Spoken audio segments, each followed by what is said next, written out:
Maud Muller by John Greenleaf Whittier. Maud Muller on a summer's day raked the meadow sweet with hay. Beneath her torn hat glowed the wealth of simple beauty and rustic health. Singing she rocked, and her merry glee the mock-bird echoed from his tree. But when she glanced to the far-off town, white from its hill slope looking down, the sweet song died, and a vague unrest and a nameless longing filled her breast, a wish that she hardly dared to own, for something better than she had known. The judge rode slowly down the lane, smoothing his horse's chestnut mane. He drew his bridle in the shade of the apple trees to greet the maid, and ask a draught from the spring that flowed through the meadow across the road. She stopped where the cool spring bubbled up, and filled for him her small tin cup, and blushed as she gave it, looking down on her feet so bare and her tattered gown. "Thanks," said the judge, "a sweeter draught from a fairer hand was never quaffed." He spoke of the grass and flowers and trees, of the singing birds and the humming bees, then talked of the haying, and wondered whether the cloud in the west would bring foul weather. And Maud forgot her briar-torn gown and her graceful ankles bare and brown, and listened while a pleased surprise looked from her long-lashed hazel eyes. At last, like one who for delay seeks a vain excuse, he rode away. Maud Muller looked and sighed, "Ah me, that I the judge's bride might be! He would dress me up in silk so fine, and praise and toast me at his wine. My father should wear a broadcloth coat, my brother should sail a painted boat. I'd dress my mother so grand and gay, and the baby should have a new toy each day. And I'd feed the hungry and clothe the poor, and all should bless me who left our door."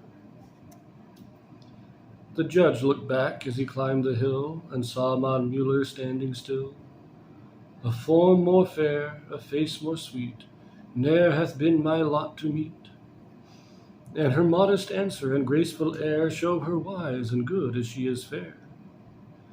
Would she were mine, and I today, like her, a harvester of hay, no doubtful balance of rights and wrongs, nor weary lawyers with endless tongues, but low of cattle and song of birds, and health and quiet and loving words. But he thought of his sister, proud and cold, and his mother, vain of her rank and gold. So, closing his heart, the judge rode on, and Maud was left in the field alone. But the lawyers smiled that afternoon when he hummed in court an old love tune, and the young girl mused beside the well till the rain on the unraked clover fell. He wedded a wife of richest dower, who lived for fashion and he for power. Yet oft in his marble hearth's bright glow he watched a picture come and go, and sweet Maud Muller's hazel eyes looked out in their innocent surprise. Oft when the wine in his glass was red, he longed for the wayside well instead, and closed his eyes on his garnished rooms to dream of meadows and clover blooms. And the proud man sighed with a secret pain, "Ah, that I were free again. Free as when I rode that day where the barefoot maiden raked the hay." She wedded a man unlearned and poor, and many children played round her door. But care and sorrow and childbirth pain left their traces on heart and brain. And oft when the summer sun shone hot on the new-mowed hay in the meadow lot, and she heard the little spring brook fall over the roadside through the wall, in the shade of the apple tree again, she saw a rider draw his rein, and gazing down with a timid grace, she felt his pleased eyes read her face. Sometimes her narrow kitchen walls stretched away into stately halls. The weary wheel to the spinnet turned, the tallow candle an astral burned. And for him who sat by the chimney lug, dozing and grumbling over pipe and mug. A manly form at her side she saw, and joy was duty, and love was law. Then she took up her burden of life again, saying only, it might have been. Alas for maiden, alas for judge, for rich repiner and household drudge. God pity them both, and pity us all who vainly the dreams of youth recall. For of all sad words of tongue or pen, the saddest are these, it might have been. Ah well, for us all some sweet hope lies, deeply buried from human eyes, and in the hereafter angels may roll the stone from its grave away.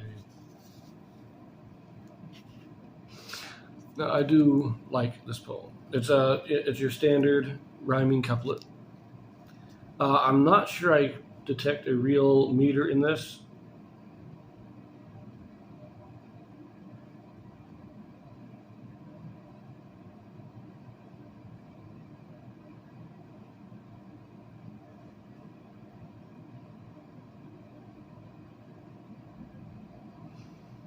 There's not even a real pattern on the number of syllables per line, but